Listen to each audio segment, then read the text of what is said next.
pledge allegiance to the flag of the United States of America and to the republic for which it stands, one nation, under God, indivisible, with liberty and justice for all.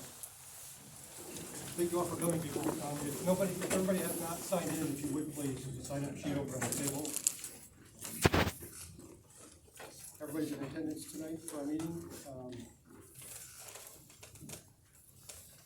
You all got the agenda for tonight's.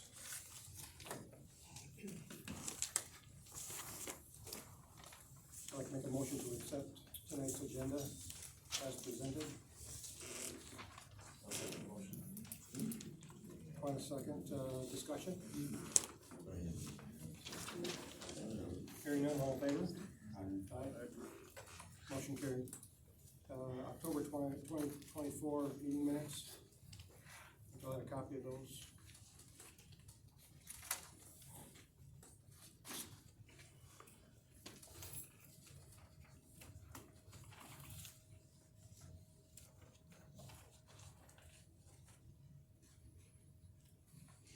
Everybody have time to look over them?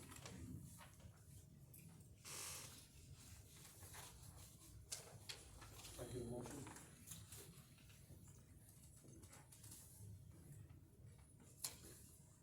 Motion to accept the meeting minutes. Second? Joe, second. Discussion? Hearing none, all in favor? Aye. Motion carried.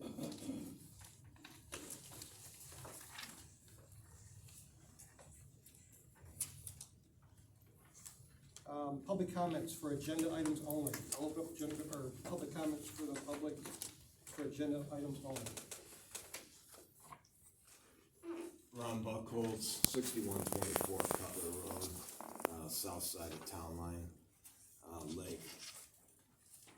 I kind of want to not tell a little story, but just tell a little bit of how I feel about what's happened here lately. When I was a little kid, like 4 years old, my dad was a traveling salesman, and every time he came back from a trip, he always brought me a gift, and I always thought it was neat. But one time he came back with a big, long pencil, one of those big, pencils that you get with a souvenir pencil. And on it was the golden rule. And, I had it from 4 years old all the way through my life, and I tried to instill in my grandkids and my child, who's now 34, who doesn't listen to me as much as he used to, but anyhow, I still try to do the golden rule. So I was kind of shocked after the September meeting when we talked, and I expressed my concerns about, originally you had a 14-day storage parking of RV type thing going on, and we had the incident that we did with our vacant lot being overtaken by people that don't live they don't have a lot, they just have a lot, no residence. And so I felt like it was an unjust thing to do to people to come back after what we talked to you about and what we presented, letters, we spoke. And the main thing we talked about was how I feel the unsympatheticness to the landowners on the lake. It's just not fair, and you're adversely affecting people's property values, whether you know it or not. There is no way that this is right. And what you've done now is put out a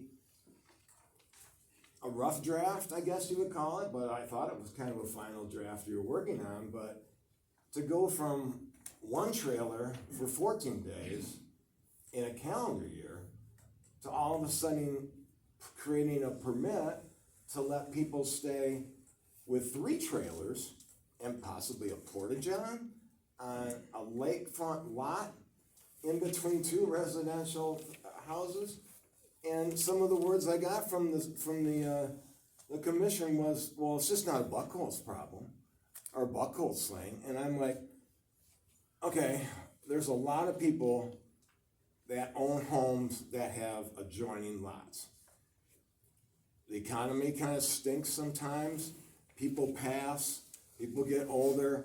What happens, okay, if you go forward with this and all of a sudden I got this guy with 3 trailers and a porta-john next to me, and then so-and-so down the street decides to sell his home because he's 78 years old and he's ready to, go to Florida or whatever, but he decides to sell the lot separately not from the house. So therefore, all of a sudden, all of these lots that are open, that are potentially a place that somebody can put up 3 trailers, tents, porta-johns, anything. I mean, I just don't understand. I would hope that during this meeting, we get some kind of clarity as to how we went from 2 weeks, 1 trailer, calendar year, to this type of thing. So I'm just disappointed in the board, and I'm 100% against any vacant lot camping.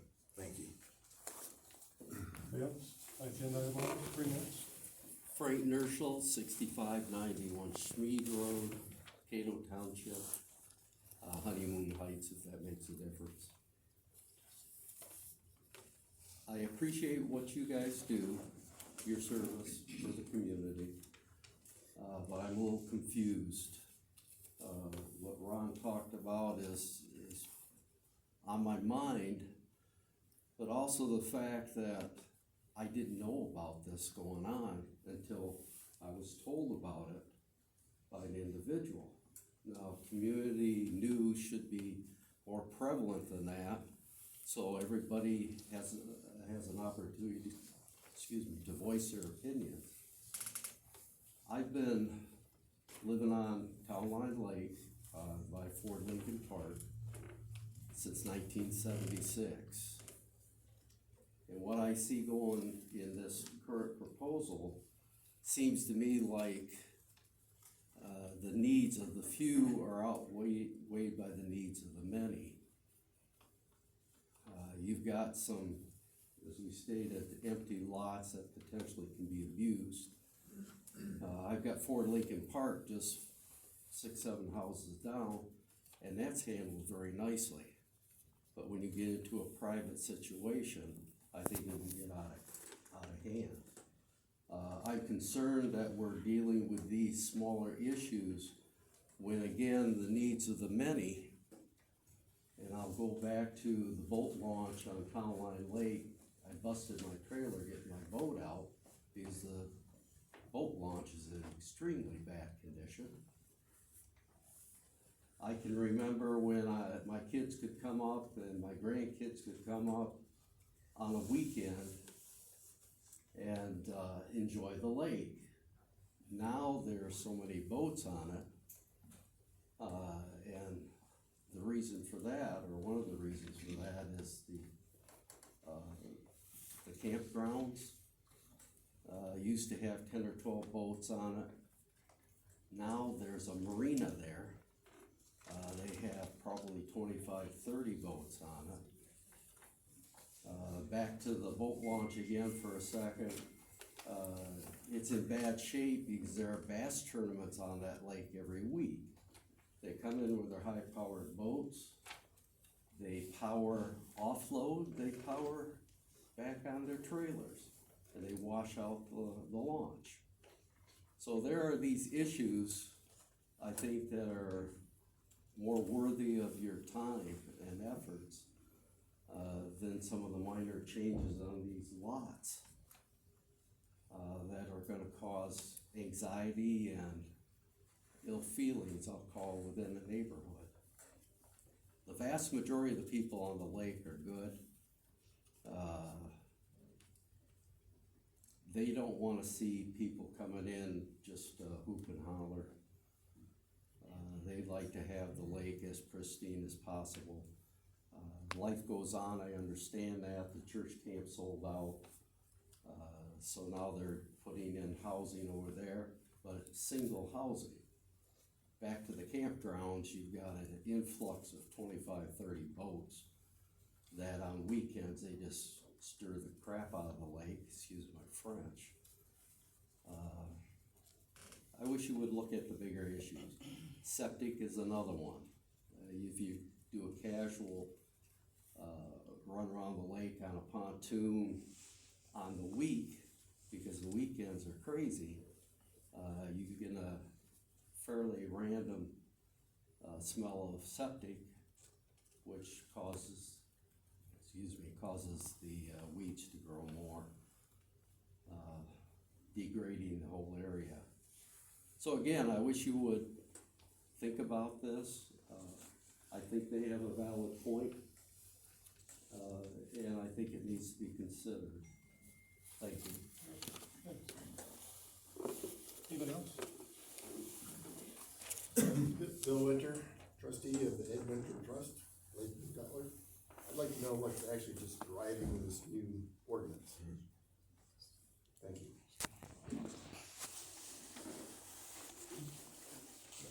Joanne Kester, 6063 Honeymoon Drive.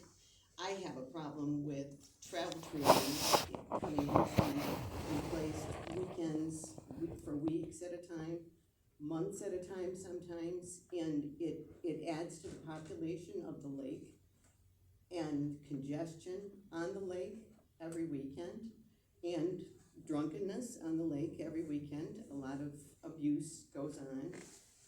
And especially with property values being what they are coming up on the lake, nobody wants to drive around their $500,000 property and see travel trailers sitting in porta potties. It's just not what the lake is for. Stuart Hazel, my wife and I, we live on Honeymoon Drive, lot 20, 6214 Honeymoon Drive. And we're part of Honeymoon Heights, and we have a covenant. We're supposed to be a residential subdivision in which we do allow camping for 14 days out of the total year. That's it. Might point out that the only time you can have a trailer there is if you're building a house on that lot, and then the trailer disappears.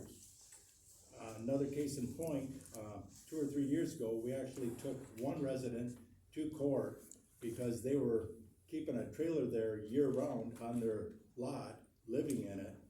And we went to court and won the case that there was to be no camping in Honeymoon Heights. It's a residential subdivision. And what you have proposed right now goes way beyond anything that we have in our subdivision. And we do not want it. Honeymoon Heights, I think they might even emailed you a thing from the board saying that they, well, somebody got an email. You may want to look at it.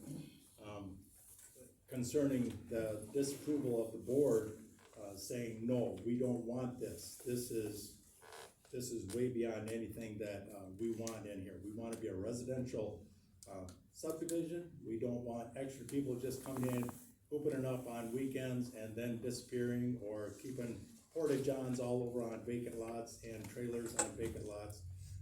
It's to be a residential subdivision. Thanks, Stuart.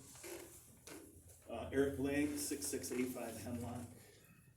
I kind of came up just by word of mouth of hearing about it, so I don't know a lot about the ordinance.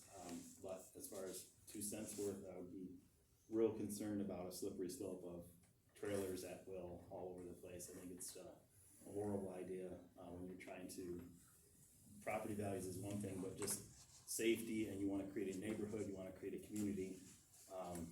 You know, a mobile home park is a community, but just trailers at will all over certainly is not.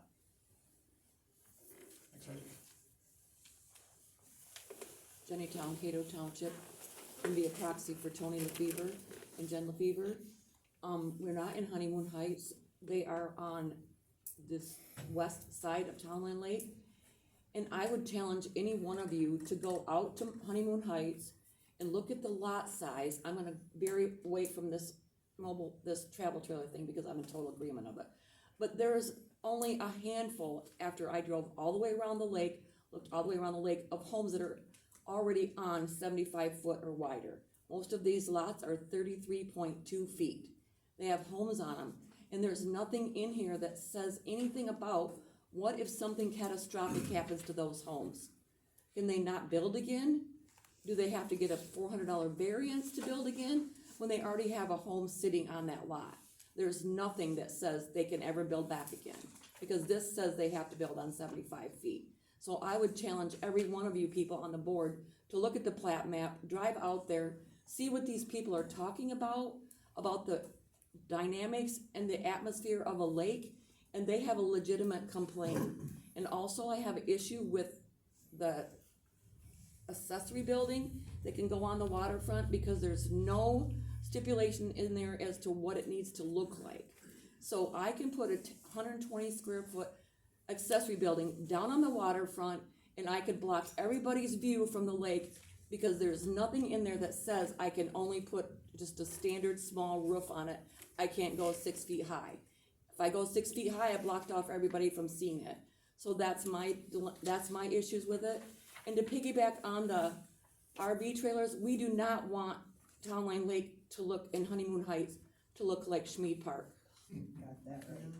We do not want it to look like that, and if anybody, that's not our township, so we aren't concerned with it, it's not our boat launch, we can't deal with it, but we do not want the rest of Town Line Lake to look like Schmid Park.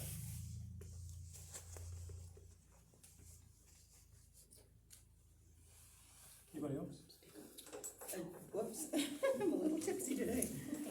Bear with me, I have to read this because I'm nervous and I have a heart monitor on, so just, we don't want me to fall over, right? So bear with me. Your name first? I do represent, I know, right? Judy Hazel at 6214 Honeymoon Heights Drive, but I'm also a board member of the Honeymoon Heights Association. And so I'm standing up for them as well. They did send a letter earlier this afternoon. You may or may not have received it, but they are also against this. And I would like to read my letter, then I'll just give it to you in case you didn't get it. I basically grew up on the lake. We were either camping, and now I'm so old we have a cottage and I love it. So let me just pick some things out of my letter. Recently placed on Facebook was a document which appeared to make changes to the Lakeside Residential District. First, we would like to understand who decided this needed to be done, ? Next, I would say in making changes such as these, it would seem that you would send out letters to lot owners explaining that this might be happening. That's typically what you do. You would notify people by letter, you would go door to door and get input, and then you'd have a town hall meeting. You just don't do this. It's people's lives. In review of the documents concerning that you're proposing that a person can camp temporarily or short-term or long-term outside of designated recreational parks and campgrounds. We have campgrounds on Town Line. We've got a huge one across the lake. And then there's Lincoln Park that I see people camping on. So I also heard the rumor that this is all happening because you want to develop Tamarack Lake. Well, Honeymoon Heights is a subdivision. Let me explain this. In the early 60s, the Town Line Lake Company dissolved, and they gave Honeymoon Heights owners all the rights and responsibilities for future operations and development of the subdivision. Prior to that, Town Line Lake made this subdivision because that's what they wanted, residential houses, residential homes, not 3 campers in the tiny lot next to you with people swearing and drinking or whatever. I'm not into that. I'm a former pastor. That's not exciting me at all. So, Honeymoon Heights did have an attorney, and we still do, that represents us, and we did win the battle over the trailers. Had we not, there would be a meth lab on that corner right now because that's a former convict. And during our fight with him, he was actually supposed to end up back in prison. He got out on parole or whatever. But there's been some meth lab issues. We lost a home in our Honeymoon Heights division a few years back because it was a meth lab burned down. Schmid Park, as you know, somebody got shot in the head. I mean, we are trying to keep our Honeymoon Heights Association a safe neighborhood for kids to walk across the street to go to the lake, for them to walk down the street and take a nice walk. You add in all these strangers camping, whatever, you're gonna have much more traffic to monitor, to watch. It's just craziness.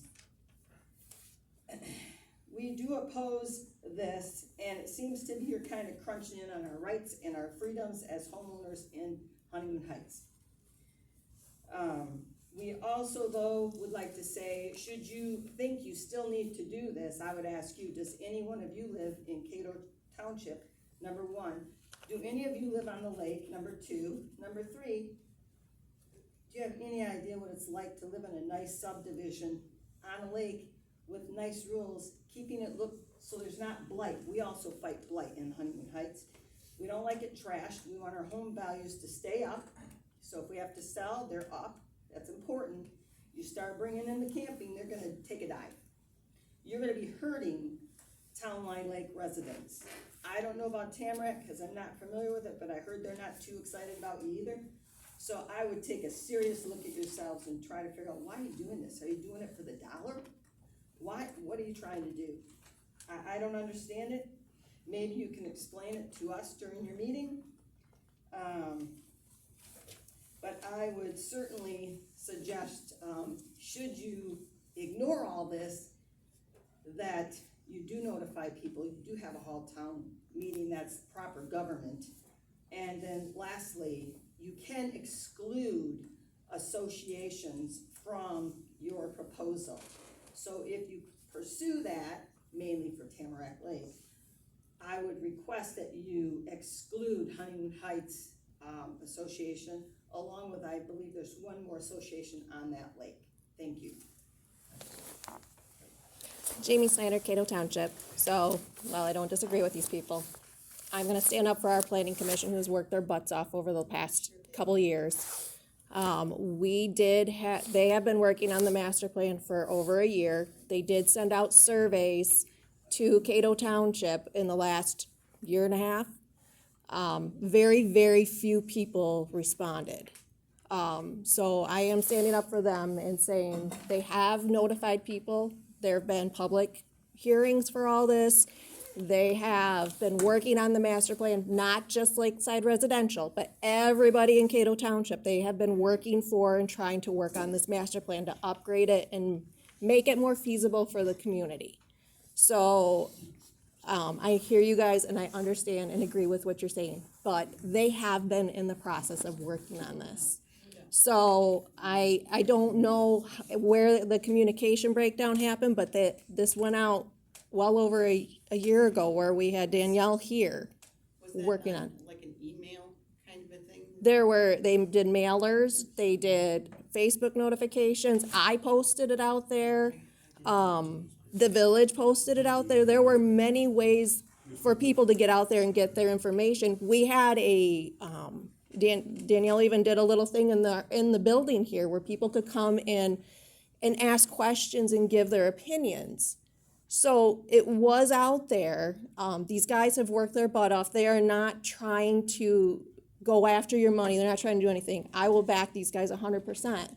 That they have done their due diligence. I don't know where the breakdown happened though. So that's just my comment. Anybody else?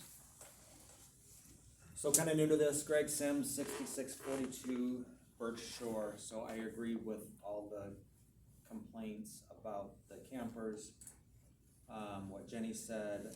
My issue is, so if I understand this correctly, and I never received any information about any of this until a week ago, but here or there. If you have a vacant lot and you allow a shed to be waterfront, and according to this, it has to be 25 feet setback from the water line, correct? If somebody's gonna if they have a vacant lot and they wanna put a 10 by 20 or a 10 by 12 shed, am I correct on that? This is not a question and answer session, Okay, now it's okay. public comments. Gotcha, okay. So, we have a great neighbor, they have a shed. If you look out, and you guys might have received my email of a short video. If you stand on our deck, you pan to the right, it's great. You pan to the left, and we are right next to the Fevers. All you see is shed. Great neighbors, love them to death, they're great. But our view is horrible. I get it, it was there when we moved, but now it's a new owner. So if you allow a vacant lot to put a shed, then they build, they're still blocking their neighbor. It just doesn't make sense to me. Like, it makes 0 sense for any outbuildings to be waterside. We pay, we wanna live on the lake for the view, everything about it, and you're looking at a shed? I just don't understand. That's my 2 cents. But I agree with everybody else on the campus. Thanks, Rick. Anybody else? My name is Brian Young. I live at 6024 Cutler Road on the south end. And I guess my question would be, I agree with everything said tonight, but I hear a lot of separation of this side of the lake, this side of the lake, and that corner of the lake, and this one's in Belvedere Township. And my couple questions would be, I think we want the whole lake to be beautified. Doesn't matter what side. Because when you're driving around to buy a nice waterfront home, I grew up in Detroit, didn't see a whole lot of waterfront homes growing up. So to have something on a lake is your dream come true, but I would like the whole lake to have that dream come true. So the part would be, that's part one, is to see if we can be uniformly with the whole lake. Two, what is the ordinance at Belvedere Township? What do they allow? I tried to go through their 3,000 pages, I couldn't find it. What do they allow, because that's half of our lake, Belvedere Township. Just a couple questions on that. Thank you. Thanks. Thanks for taking the time today. Anyone else? Hearing none, I'll close public comments for agenda items only.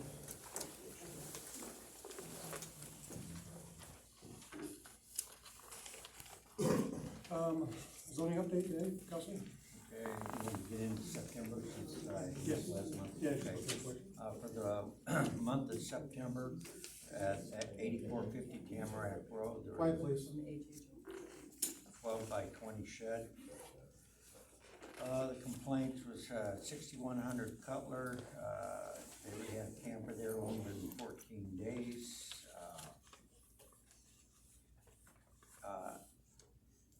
Get away from the names. Okay, 11589 Juniper Light at 6002 Honeymoon Drive, a car not running, unplated. That one there, I don't, well, the next month I will show it. Okay, at 11700 Cherry, they were cutting a neighbor's tree and their camper was there for more than 14 days at 6075 Pine Light, 6541 Schmid, Light, boat canopy on the lake, and there was light in their driveway. And 11709 Cherry is blight. Okay, then we got into the next October.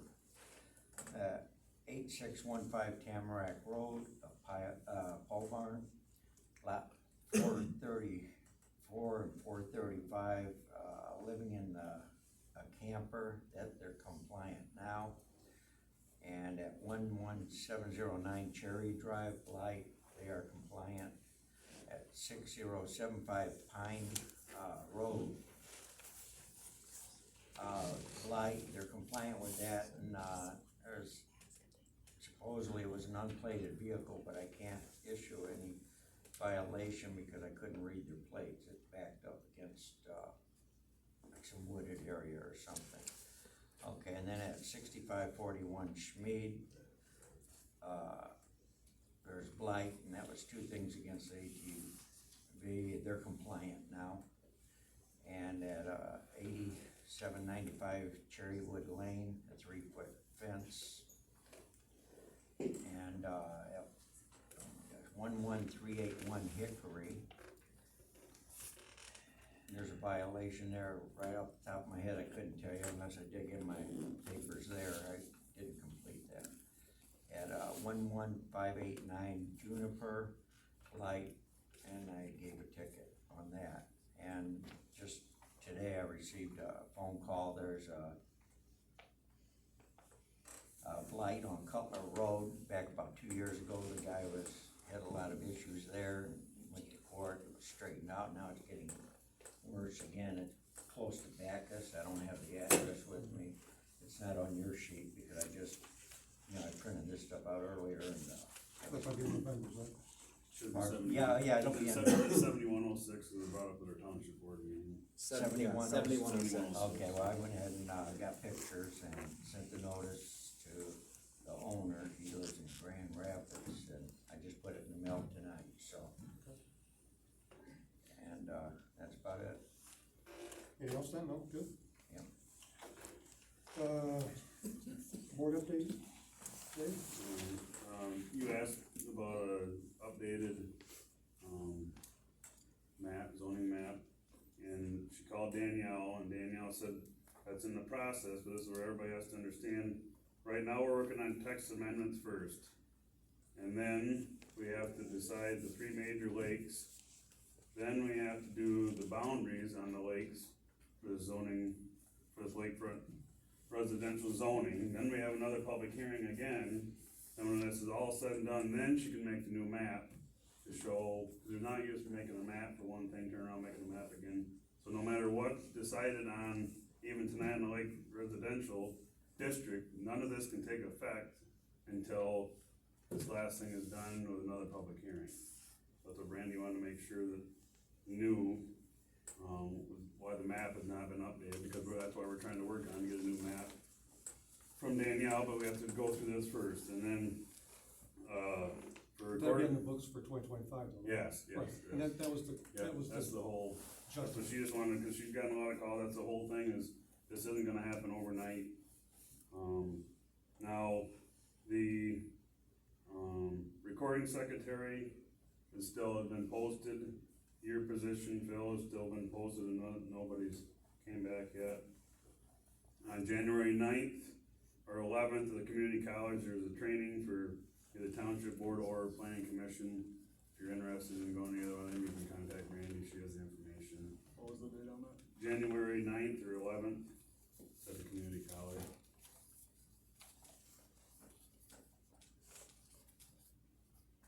It's kind of like that one they have every year, kind of different topics. Yep. And then that is what I have. Written down for what we covered the last month. Good, thank you. Next we have on the agenda is the public hearing for the Lakeside Residential District. So what I would like to do is open the public hearing for the new ordinance for the Lakeside Residential District. I'd open up to the public for public comments.